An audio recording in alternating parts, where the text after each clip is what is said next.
Assalamualaikum warahmatullahi wabarakatuh. Perkenalkan, nama saya Afian Darmawan, nomor induk mahasiswa 053398226 dari program studi ilmu komunikasi Universitas Terbuka. Dalam video ini saya akan membahas dasar-dasar logika, jenis-jenis term, serta bentuk sesat pikir yang perlu diwaspadai. Dalam logika dan filsafat bahasa, term adalah satuan dasar dalam proporsi, yaitu pernyataan yang bisa bernilai benar atau salah.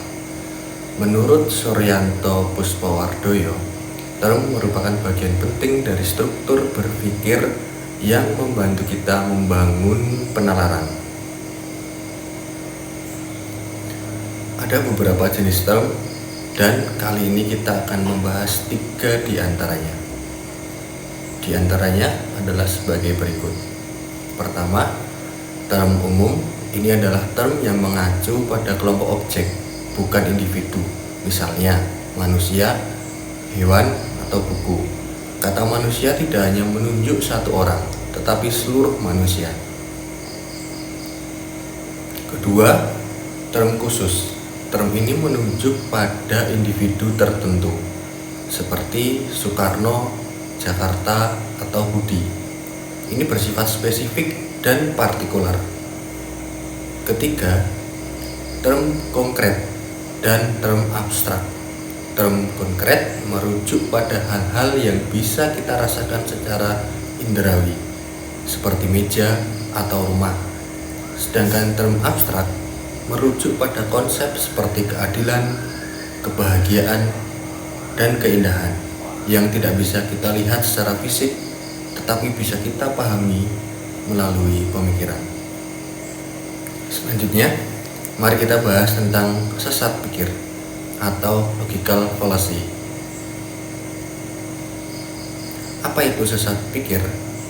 Menurut Puspawardoyo, sesat pikir adalah kekeliruan dalam penalaran yang tampaknya logis, tetapi sebenarnya tidak sah menurut hukum logika. Seringkali sesat pikir muncul karena penyimpangan fakta, emosi berlebihan, atau bahkan manipulasi argumen. Salah satu contoh yang paling umum adalah argumentum ad hominem atau serangan pribadi. Bayangkan, seseorang berkata, "Kamu tidak layak bicara soal kebersihan. Kamu sendiri jarang buang sampah di tempatnya."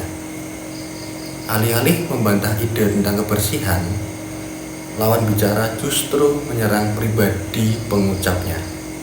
Ini bukan argumen yang sah, melainkan sesat pikir. Lalu, bagaimana menghindarinya? Pertama, pelajari dasar-dasar logika. Kedua, nilai argumen dari isinya, bukan dari siapa yang menyampaikan. Dan ketiga, berpikirlah kritis dan objektif.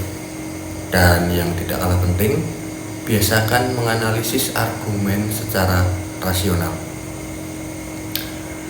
Menurut Hasan Sadili, berpikir logis berarti menempatkan penalaran di atas emosi dan retorika.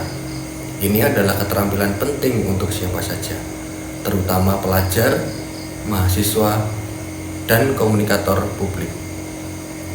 Kesimpulannya, memahami term dan menghindari sesat pikir adalah langkah awal menuju cara berpikir yang logis dan sehat.